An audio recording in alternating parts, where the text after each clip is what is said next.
अस्सलाम वालेकुम, क्या हाल चाल है और कैसे हैं सब। उम्मीद करती हूँ सब खैरियत से होंगे। अल्हम्दुलिल्लाह आपकी दुआओं से मैं भी ठीक ठाक हूँ। संडे का दिन है ये और ब्लॉग स्टार्ट हो रहा है संडे मॉर्निंग से। आज मैं आपके साथ अपनी संडे की मॉर्निंग टू इवनिंग रूटीन भी शेयर करूँगी। और जैसा कि आप सबको पता है कि मैं एक वर्क फ्रॉम होम जॉब भी करती हूँ, कुछ होम ट्यूशन्स भी देती हूँ और एक स्मॉल बिजनेस भी रन करती हूँ। तो इसलिए मुझे अपनी पूरे वीक की मील की प्लानिंग है वो भी संडे के दिन ही करनी होती है। और भी बहुत से जो काम है जैसे कि ग्रोसरीज या वेजिटेबल्स लेके आनी है, मीट वगैरह जो भी लेके आना है वो मुझे संडे के दिन ही लेकर आना होता है। और साथ ही साथ आपसे ये भी शेयर करूंगी कि कैसे मैं ओनली 2000 रुपीज़ में अपने पूरे वीक की मील प्लानिंग भी करती हूँ। इस मील प्लानिंग में 4 दिन मैंने अपने बच्चों के लिए मीट किसी भी तरह का बनाना होता है। उसके साथ उनके लंच के लिए भी आइटम्स मुझे इसी मीट से बनानी होती हैं। और बाकी के जो 2 से 3 दिन बच जाते हैं उसमें भी मैं क्या क्या चीज़ें बनाती हूँ ये मैं पूरी आज आपके साथ डिटेल में डिस्कस करूँगी। हम औरतों का ना हर दिन ही बिजी होता है, लेकिन संडे एक ऐसा दिन है जिसमें हमारे काम डबल हो जाते हैं, क्योंकि हमने अपने बहुत से काम संडे के दिन के लिए रखे होते हैं। फॉर एग्जांपल लॉन्ड्री है जो हमने हर वीक के संडे को ही करनी होती है। उसके साथ साथ अगर कोई डीप क्लीनिंग भी करनी है वो भी हमने संडे के दिन रखी है, जो खास तौर पर स्पेशली वर्किंग वुमेंस हैं, जो हाउस वाइफ्स हैं, चले वो तो एक अपने घर को साथ साथ मैनेज कर रही होती हैं। लेकिन वर्किंग वुमेंस की अगर मैं बात करूं तो हम लोगों ने अपने घर को संडे के दिन ही करना होता है मैनेज। और अपने 100 से 50% काम जो है ना पूरे वीक के हम लोगों ने संडे के दिन ही करने होते हैं। बच्चे जब स्कूल जाते हैं ना पूरा वीक तो प्रॉपरली ना अच्छा नाश्ता नहीं करके जाते, बस जल्दी जल्दी से थोड़ा सा दूध पी लिया या समटाइम उन्हें मैं खजूरें दे देती हूँ या बॉयल एग्स दे देती हूँ, बस यही चीज़ें वो खा के जाते हैं। तो संडे के दिन मेरा दिल होता है कि इनको मैं प्रॉपर अच्छा और हेल्दी नाश्ता दूँ कि और मुझे एक टेंशन ना हो कि मेरे बच्चों ने आज बिल्कुल भी कुछ अच्छा नाश्ता नहीं किया। तो मेरी कोशिश यही होती है कि संडे के दिन इनको मैं पराठे के साथ अच्छा सा कोई भी सालन, अगर रात का सालन पड़ा है तो नॉर्मली तो हम वही ले लेते हैं। आज जो है वो रात का सालन नहीं था तो इसके लिए मैंने अंडे प्याज का सालन बना लिया। और आटे को ना मिक्स करके रख देने के बाद मैंने अपनी, क्योंकि मैं संडे वाले दिन ही करती हूँ, तो मैंने सारे लॉन्ड्री के कपड़े जो भी होते हैं सारे इकट्ठे करके मैंने छत पे लेके जाके जिस मशीन को चला देना है, उसमें पानी और सर्फ डाल के उसके बाद कपड़ों को सेपरेट करके रख देना है कलर के अकॉर्डिंग। और जस्ट उन्होंने मुझसे पूछना है कि ये हमने कपड़े निकाल दिए हैं और अब कौन से कपड़े हम अंदर डालेंगे। जैसे ही मशीन बंद होगी आवाज़ आएगी तो ये बारी बारी दोनों भाई जाते हैं। एक टर्न रखा हुआ है उन दोनों ने अपना, एक दफ़ा एक जाता है एक दफ़ा दूसरा जाता है। तो बस ऐसे ही निकाल के ना वो रख देंगे और उसके बाद उनको मैंने गंगाल के ड्राई वगैरह करके और फिर साथ में मेरे साथ ये हेल्प करते हैं तारों पे फैलाने में। और अगर आप इसी तरह आप देखना चाहती हैं कि कैसे मैंने अपने बच्चों को ट्रेन किया है और कैसे आप अपने बच्चों को अपने घर के कामों में अपने साथ अटैच कर सकती हैं, तो इसके लिए मेरे चैनल पे एक बड़ी अच्छी वीडियो है पेरेंटिंग के से रिलेटेड। तो ये वीडियो खत्म होने के बाद अगर आप वो वीडियो देखना चाहें तो जरूर मेरे चैनल पे उस वीडियो को देखिएगा। घर के सारे काम हो जाने के बाद ना मैंने अपने पूरे वीक की मील प्लानिंग करनी होती है पहले। उसके बाद मैंने मार्केट से जाके जो भी मुझे ग्रोसरीज या मीट और सब्जियां वगैरह चाहिए हों वो मैं लेके आती हूँ। जो मील प्लानिंग मैंने की होती है मैंने उसी के अकॉर्डिंग ही अपनी शॉपिंग करनी होती है। और मेरा वीकली बजट मैंने बहुत मिनिमल रखा हुआ है, ओनली 2000 रुपीज़। इस 2000 रुपीज़ में मैंने वीक के 4 डेज मीट भी बनाना है, 3 दिन वो दाल और सब्जी निकल जाते हैं। बच्चों का लंच भी मैंने इसी 2000 रुपीज़ में मैनेज करना होता है। इस 2000 से अब तकरीबन 2 किलो मैं मीट ले आती हूँ। टमाटर हैं वो सस्ते हैं तो 100 रुपए के मेरे टमाटर आ जाते हैं। मेरे 2 वीक 1 किलो टमाटर से निकल जाते हैं। तो फिर मुझे 1 वीक लेने होते हैं और नेक्स्ट वीक वो मेरा वो 100 रुपीज़ काउंट हो जाते हैं, वो मेरी किसी और चीज़ में ऐड हो जाते हैं। मैंने जस्ट 1 पाव सब्जी लेनी होती है तो वो ज़्यादा से ज़्यादा अगर मेरी हो तो 50 रुपीज़ की होती है। फर्स्ट करें एक वीक में मैंने चने बनाने हैं तो मैं वीक में अगर चने बनाने हैं तो उस चनों को भी मैंने रात को भिगो देती हूँ और संडे के दिन ही उन्हें बॉईल करके, जैसे काले चने हैं या सफ़ेद, दोनों को मैं बॉईल करके ना तो रख देती हूँ। इस तरह मेरा जो 2000 रुपीज़ में ना पूरे वीक की मील प्लानिंग हो जाती है। अब चूंकि मैं बात आपसे कर रही हूँ बहुत मिनिमल से बजट की और मैं कैसे इतने कम पैसों में कैसे मैनेज करती हूँ, तो आज का मेरा टॉपिक भी इसी से रिलेटेड है कि कैसे हम कम पैसों में अपने मील प्लानिंग भी कर सकते हैं, अपने घर को खुशहाल भी बना सकते हैं, सेविंग्स भी कर सकते हैं। इसके लिए मैं आपको 5 बेस्ट टिप्स दूंगी सेविंग से रिलेटेड, जो कि मैं भी फॉलो करती हूँ। चाहूँगी कि मैं आपको भी बताऊँ, मैं भी आपके भी काम आए। तो अगर आपको मेरी वीडियो पसंद आए, अच्छी लगे तो प्लीज़ मेरे चैनल को लाइक, शेयर और सब्सक्राइब ज़रूर कीजिएगा। तो आज हम बात करने लगे हैं घर के बजट को मैनेज करने के तरीके पर। यूजुअली तो हम औरतें ही घर का बजट प्लान करती हैं पूरे मंथ का।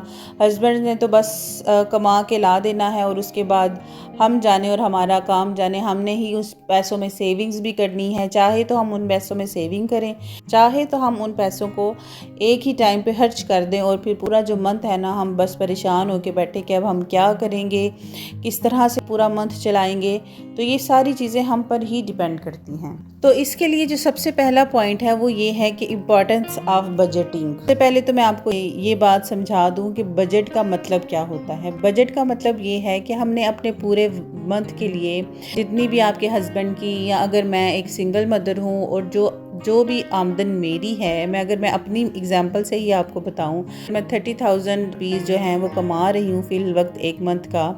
तो मैंने अपने घर की प्लानिंग इस तरह से करनी है कि मैं 30,000 में ही अपने सारे काम कर सकूं और मेरे पास हर काम के लिए पैसे मौजूद हों। इसलिए बजटिंग बहुत ज़्यादा इम्पॉर्टेंट है। घर का खर्च अगर सोच समझ कर किया जाए ना तो इससे काफ़ी सारी चीज़ों में हम सेविंग्स भी कर सकते हैं। अगर इस्लामिक पॉइंट ऑफ व्यू से भी बात करें ना तो फजूल खर्ची करना हमारे नबी पाक सल्लल्लाहु अलैहि वसल्लम को भी पसंद नहीं है और इसलिए आप भी कोशिश किया करें कि फजूल खर्ची से बचें और सिर्फ वही चीज़ खरीदें जिसकी आपको ज़रूरत हो।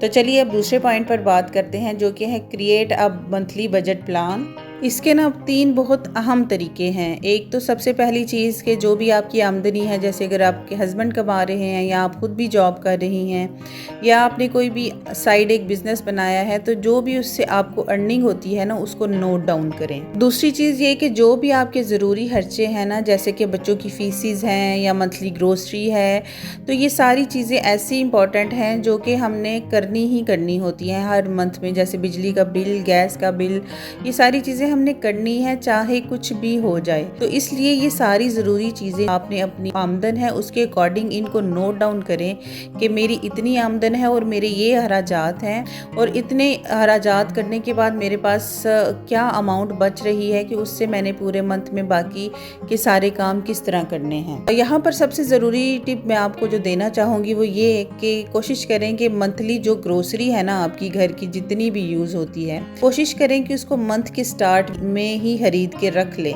नेक्स्ट ये कि जो सेविंग्स है ना इसको अपनी प्रायोरिटी बनाएं। कोशिश करें हर महीने चाहे आप 5,000 रुपये की कमेटी ही डाल लें तो वो भी काम आप लाजमी करें, क्योंकि नॉर्मली हमारे से पैसे सेव नहीं होते, किसी ना किसी जगह पर पैसे लग ही जाते हैं। तो इसका बेस्ट ऑप्शन तो यही है कि आप कोई भी कमेटी डाल लें या बैंक में रखवाती जाएं, जैसा आपको मुनासिब लगे, लेकिन कोशिश करें कि सेविंग्स को प्रायोरिटी दें और हर महीने कुछ ना कुछ पैसे बचाएं ताकि वो पैसे हमारे खुदा न खास्ता किसी मुश्किल के टाइम पे हमारे काम आ सके। और अगर ये काम हम मंथ के स्टार्ट में ही कर लेना, फॉर एग्जांपल जैसे अगर आपने कमेटी ही डाली है तो आपने मंथ के स्टार्ट में ही कमेटी दे दी है ना, तो फिर आपको आइडिया होगा कि अब मेरे पास इतनी अमाउंट है और इसी अमाउंट में मैंने अपना पूरा मंथ का जो भी एक्सपेंस है ना वो करने हैं। इस तरह से आपकी जो सेविंग है ना वो भी होती रहेगी और आपके महीने के जो तमाम अखराजात है ना वो भी चलते रहेंगे।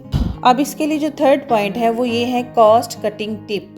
तो अब हम बात करेंगे कुछ ऐसे टिप्स की जो घर के अखराजात को कम करने में हमारी काफ़ी हद तक हेल्प करते हैं। इसके लिए कुछ ऐसे पॉइंट्स हैं जो मैं आपके साथ डिस्कस करूंगी। तो इसके लिए जो सबसे पहली टिप है ना कि जब भी आप ग्रोसरी करने जाती हैं ना तो कोशिश करें या तो होलसेल शॉप्स पे चली जाएं, अगर वो नहीं है तो फिर अगर मार्केट में ही है तो 2-4 शॉप्स को विज़िट करें, प्राइसेस को कंपेयर करें और कंपेयर करने के बाद जिस जगह पर आपको रेट्स कुछ कम मिल रहे हैं ना तो कोशिश करें उसी शॉप से आप जितनी भी आपकी ग्रोसरी है ना परचेज करें। तो इससे ना आपकी कॉस्ट कटिंग भी हो जाती है और कुछ पैसे ना वो एक्स्ट्रा बच जाते हैं। फॉर एग्जांपल आपने ग्रोसरी ली है 3-4 शॉप से, कंपेयर करने के बाद जिस शॉप से आपको कम मिल रही थी प्राइसेस आपने वहां से ली हैं तो मे बी आपके 2 to 3,000 रुपीज़ बच जाएं। इसके लिए जो सेकंड टिप है, देखें अब जैसे बच्चों के कपड़े हैं या अपनी शॉपिंग है वो हमने हर सूरत करनी ही करनी होती है। जैसे सीज़न चेंज हो रहा है, पर एंड हो रहा है और विंटर आ रहा है, तो मैं क्या करती हूँ, मैंने हमेशा से ही सेल से ही शॉपिंग की है। और अगर जैसे विंटर है तो विंटर में मेरी कोशिश होती है मैं बच्चों के लिए समर के लिए शॉपिंग करके रख लूँ। इसी तरह समर में भी सेल्स लगती हैं और विंटर के ऊपर 70% तक ऑफ ब्रांड्स पे या डिफरेंट चीज़ों पे आपको वो हमें जो प्राइस ओरिजिनल है उससे के हाफ प्राइस में चीज मिल जाती है। इसमें तीसरी चीज आ जाती है होममेड फूड। कोशिश करें बच्चों को ना बाहर के ये शवारमा पिज्जा से परहेज करवाएं, इसकी बजाय आप वही चीजें आप उनको घर पे बना के दें। तो कोशिश करें कि अगर बच्चे आपसे कोई भी इस तरह की डिमांड करते हैं ना, तो उनको घर पर ये सारी चीजें बना कर दें। मैंने खुद कंपेयर किया है कि मेरी वही चीज जो 2 आती है उस प्राइस में मेरी वो चीजें 4 बन जाती हैं। आप भी कोशिश करें कि जो भी बच्चे अगर फास्ट फूड मांग रहे हैं तो उन्हें घर पर ही बना के दें। अब बात करते हैं 4th स्टेप की, जो कि है मेडिकल फंड और इमरजेंसी सेविंग से हमें ये फायदा होता है कि खुदा न खास्ता अगर कोई भी इस तरह की मेडिकल इमरजेंसी या कोई भी इस तरह का खुदा न खास्ता फैमिली में हैपन हो गया है कि जहाँ पर हमें पैसों की ज़रूरत है, तो उस वक्त जो सेविंग्स हमने की भी होती हैं उस टाइम पे हमारी बहुत सारी हेल्प हो जाती है। उन पैसों की वजह से हमें किसी की तरफ भागना नहीं पड़ता, किसी से मांगने नहीं पड़ते। 5th और लास्ट पॉइंट है इसमें मंथली रिव्यू एंड एडजस्टमेंट। तो ना कोशिश किया करें कि हर मंथ के एंड पर आप अपनी बजट प्लानिंग है उसको चेक किया करें और देखा करें कि आपने कहाँ पर पैसे सेव किए हैं, या कौन सी ऐसी जगह है या कौन सी ऐसी चीज़ है जहाँ पर आपके जो पैसे हैं ना वो फजूल खर्च हुए हैं, या जो आपका बजट है डिस्टर्ब हुआ है। और इस तरीके से ना आपको आइडिया हो जाएगा कि इस मंथ में मेरे इतने पैसे खर्च हुए हैं, तो नेक्स्ट मंथ मैंने अपनी जो बजट प्लानिंग है या मंथली सारी चीज़ों की प्लानिंग है वो मैंने किस तरह करनी है। उम्मीद है आपको आज का मेरा व्लॉग पसंद आया होगा। अगर पसंद आया है तो प्लीज़ मेरे चैनल को लाइक शेयर और सब्सक्राइब ज़रूर कीजिएगा। इंशाल्लाह आपके साथ इस तरह के अच्छे से व्लॉग के साथ मुलाकात होगी। तब तक के लिए अल्लाह हाफिज़।